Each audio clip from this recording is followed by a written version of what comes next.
Hey everybody, Dr. Giudice here in another video update. It's late October 2020 and the topic of this month for rehab and mobility and strengthening is foam rolling your iliotibial band dumb? And I guess it depends what's the intent behind doing it. So if you're just trying to get a general loosen up before some sort of workout, get as much transient mobility as you can before doing a workout, and I say it's totally fine. Foam roll whatever you want to foam roll. The issue is most people do it as a therapy, and it is not therapeutic. It is not going to enhance function long term. Like the physical therapist Gray Cook once said, if a foam roller hasn't fixed it by now, it ain't gonna.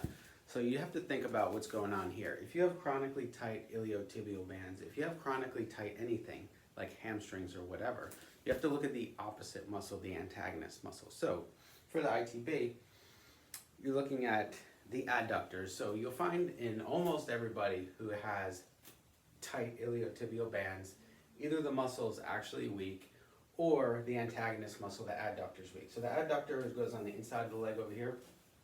So what I would say to do is palpate or touch your iliotibial band and see if it's tight.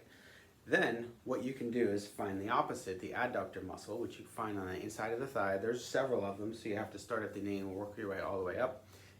Find a tender spot, rub that out, then exercise the muscle. So simply, you can get a ball, put it between the knees, so you can lay on your back with your knees up and squeeze together.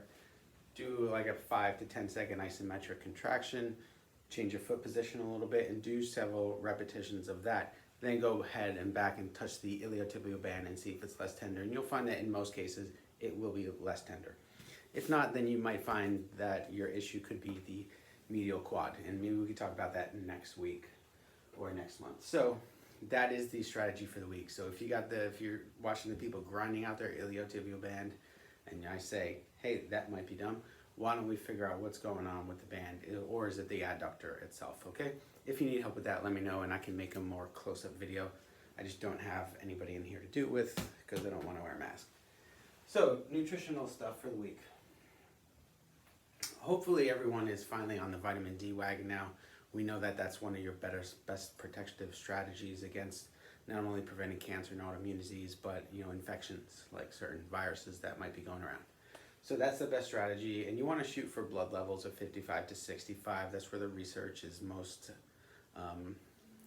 emphatic about prevention, about preventative model. So another antiviral strategy that I personally like is licorice root.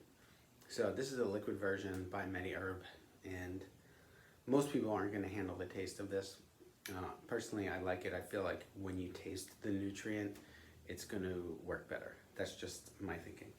So this is the one that I use. It's licorice root by MediHerb. Very clean product. They have tablet versions. One is called Adrenal Complex, so that also has some adaptogens to help people adapt to stress better. The one caveat with this is it is one of the strongest blockers of virus replication, even going against most medications. However, it can raise blood pressure a little bit. So if somebody has already high blood pressure, this is not going to be your go-to strategy. Okay, but if you have low blood pressure, this might be a terrific strategy for you. Okay? The other thing to note is most kids are deficient in zinc, and they're deficient in many minerals, but right now we're talking immune system quite a bit. So a liquid zinc like this has barely any taste at all. You could drop it in anything and get adequate zinc. Kids also have a lot of zinc present in their inner ear. So one thing you can do with kids is get a dropper, put a few drops of these in the inner ear a couple times a week, and it's a lot less likely that they're going to get ear infections, or at least that's what we've seen. Last strategy here is something that came up, and no, I'm not texting. There's a study here talking about low laser therapy and thyroid. And if you've been around, you know that we like to laser everything and anything except the eyeballs.